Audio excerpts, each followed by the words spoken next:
Good evening, everybody. It's Dr. Malika, and this is Transformation Tuesday for June the 5th, 2018. And we are at a new time, which is 5 p.m. Pacific Standard Time, which would be 7 Central Standard and 8 Eastern Standard Time. It's been a minute since we've been together, and so I wanted us to get together. I felt like June, the halfway point of the year, was a good point to start back up and revamping some things on my side in order to deal with presenting you guys the best content when it comes to Transformation Tuesday. Today we're going to talk about dealing with loss and surviving loss. And I feel like this is a great topic because it applies to a wide variety of things. It doesn't just apply to grieving the loss of a physical person, but it also deals with the loss of a relationship. It could be the loss of a job. It could be the loss of a lot of different things. And so I wanted to talk about that. So just a little personal stuff, which I always like to give you guys my own personal perspective when it comes to these different Transformation Tuesday topics. I like to be able to give that personal spin because I feel like it helps it impact you in a better way.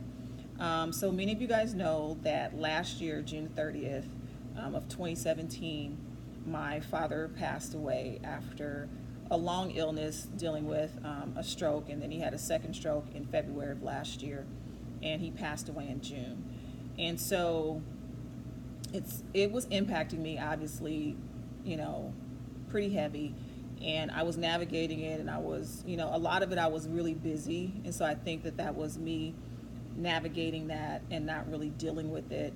And it just seemed at the top of the year, I started to have more pronounced issues dealing with my grief and how that was impacting me from an emotional standpoint and even from a physical standpoint.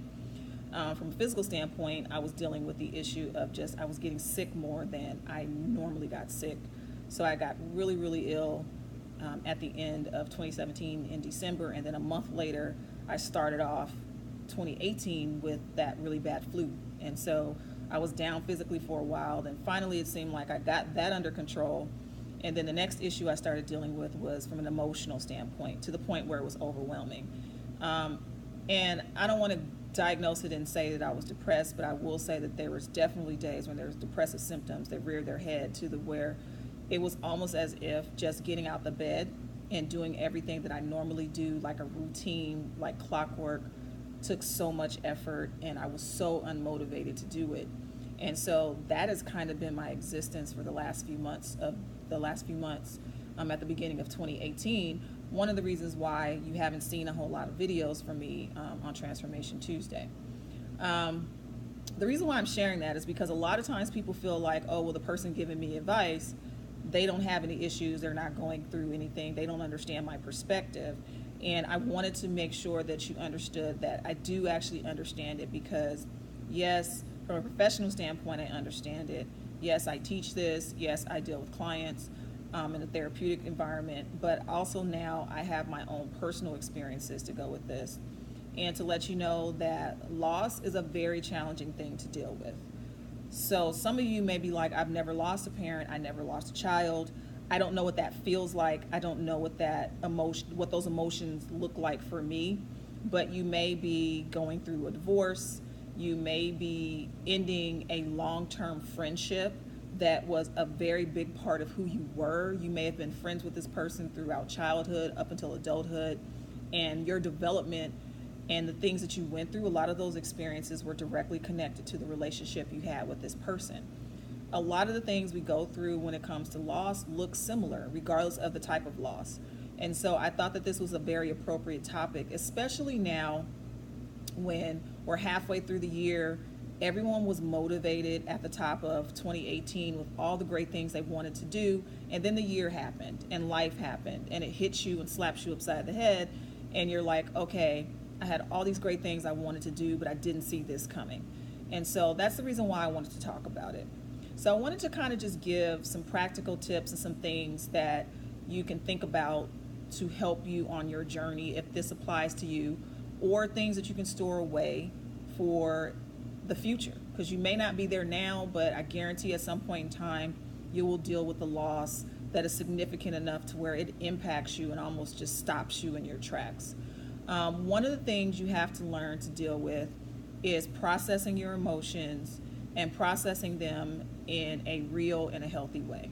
A lot of times we want to deny how we're feeling, and that is not the way to go. You have to be honest with how you feel. You have to say what it is, call a thing, and say, hey, I'm sad, or hey, I'm mad, or say, I am confused because I don't understand why this is happening.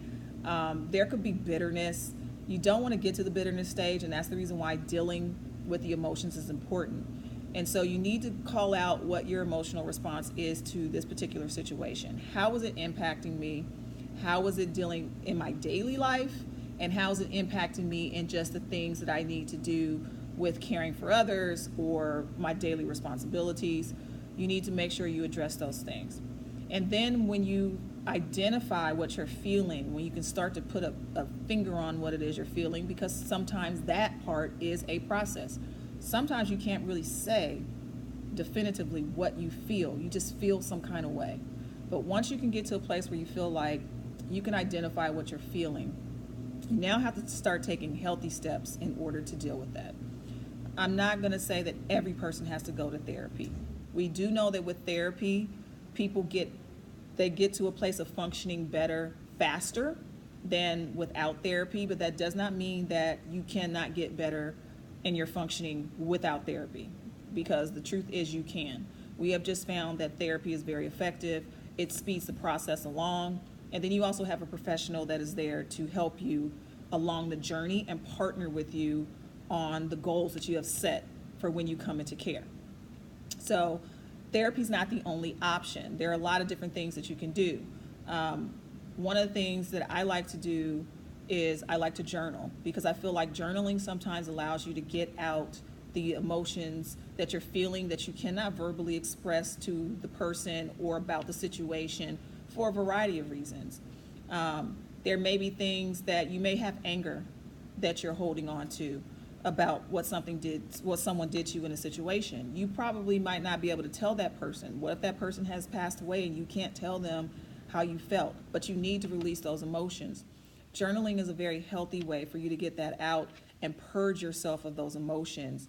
It's very cathartic because it allows you to just release that weight. And so that's one healthy technique, in addition to going to therapy. Some people like art. Art is very effective, whether it may be painting or other forms of art that you're into, dance, whatever, music, whatever it is. Art has been very effective. Working out. And I know a lot of people are like, okay, yeah, Dr. Malika, of course you're gonna say you work out because that's what you like to do. And I do. Boxing is my chosen workout form that I use for the last year and a half. It's what I've done, and it's been very helpful for me in a variety of ways besides my conditioning and my health and keeping my weight where I want it to be. It also has been a great stress relief. So for me, when my dad passed away last year, after about a 4-day break, the next place I went was to the gym. And I found that actually punching stuff, the heavy bag, was actually effective. And it wasn't just releasing my frustrations in a way that wasn't harming other people or myself, but it was just the release of the endorphins and the different neurotransmitters that started firing because I was working out that allowed my mood to shift. It may not have been a permanent thing, but it shifted in that moment, and it allowed me to make it another couple hours or another day to the next day. But I find that exercise is healthy for a wide variety of reasons.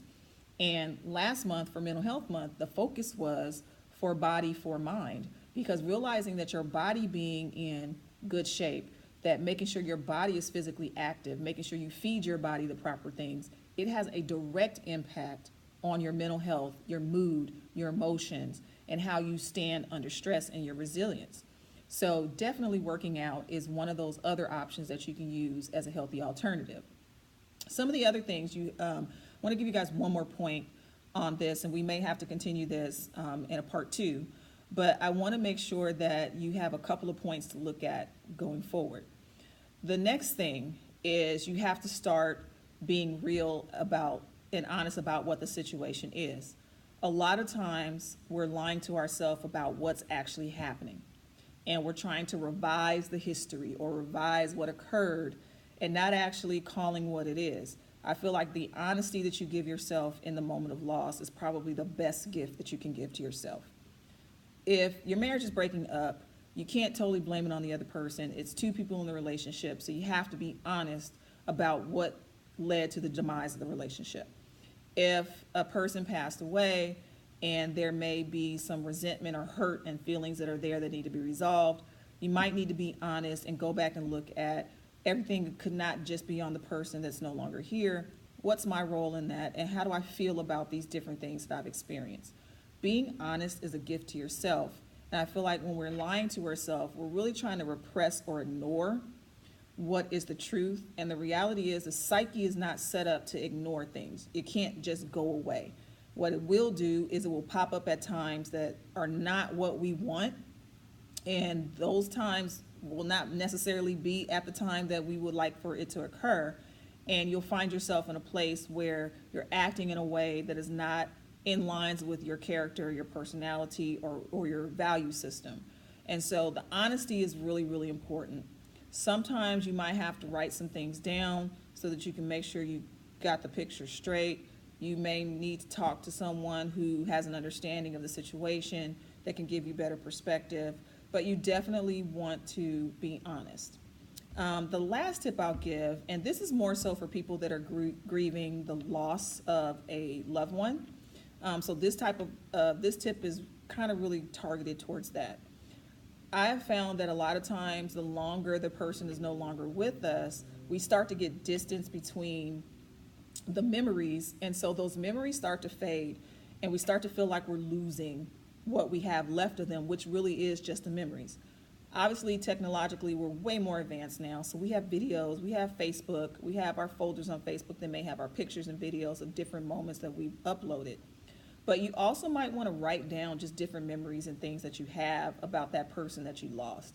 Because as we get older, the reality is our memory starts to fail. We get more distance from when the event actually occurred, and we may start to lose those things. And for some people, that can also be traumatic in a way. It's almost like you're refeeling the loss of the person because you feel like you're losing the pieces that you have left of them.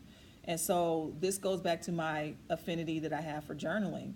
Write down what it is that you remember about the person, because that will help you have something to go back to, a funny story, or you went on a trip and just remembering what that was. Putting it down on pen to paper a lot of times will give us something to go back to when our memory fails. So we will have something tangible that won't make us feel like we're forgotten about the person and we've purged them from our life, because sometimes that makes us feel guilty, like we've moved on and we no longer care about them, when it just really is your memory has failed you. So hopefully some of these tips that I gave you will be helpful. You can always connect with me sending questions through Facebook. You can send questions by email. You also can send questions through Instagram, any of my social media accounts, or you can send me an email. But I want to hear your feedback and how you feel when it comes to this particular issue. And I want to answer any other questions that you may have. I may do a follow-up live once I get more questions from you guys that I can address directly. But I want you guys to be able to tell me what it is that you're dealing with when it comes to loss, and possible tips or help that you would need in regards to that. So remember that I am on social media. My handle on Instagram, Facebook, and Twitter is at Dr. Malaika Speaks. And you can also find me online on my website, malaikambrown.com. I look forward to hearing from you, and I look forward to your feedback in regards to this particular issue of loss. And hopefully, if there are more questions, we can address this again. If not, I'll see you guys on next week with a new topic. God bless you.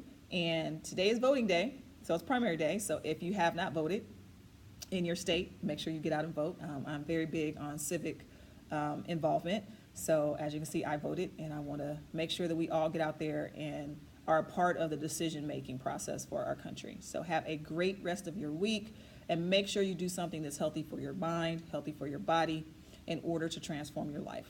God bless you.